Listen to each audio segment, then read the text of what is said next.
Hey guys, this is Randy, Mobile Tractor. Got a little issue today. The camper's falling apart. So I thought I'd kind of walk you through with how I'm going to have to rig it up to where it'll stay together. I'm going to show you here what's happening.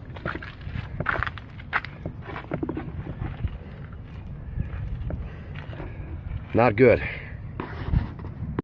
Okay guys, my son Chad here, he's trying to assist me in this endeavor, and it's kind of hard to go through metal without having self-tapping screws.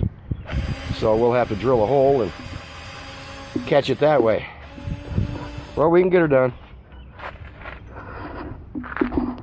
Yeah, my little selfie stick is giving way.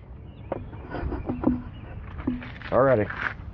Yeah, just grab your drill bit there, whatever size we need. That one right there, that 7 3/4 will work. Right there. 7/64, yes. If we get it started in a couple spots, like right here and here, I want to get 2 on this, there and there.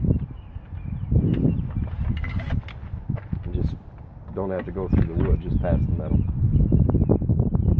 Anyway, the things you go through.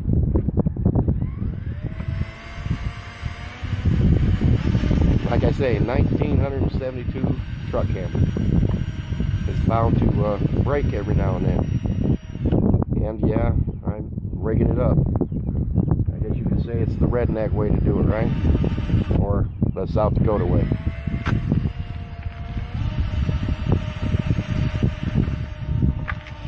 Good.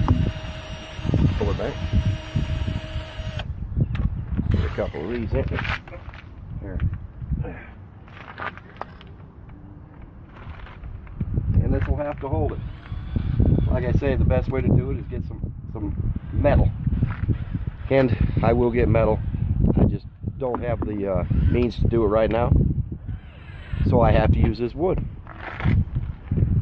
3/4 inch plywood. Works wonders, people. Works wonders. It will hold your house together. Alright. Y'all have a good day, okay? Remember, safe travels, love one another, travel on, and what can I say? Don't take any wooden nickels.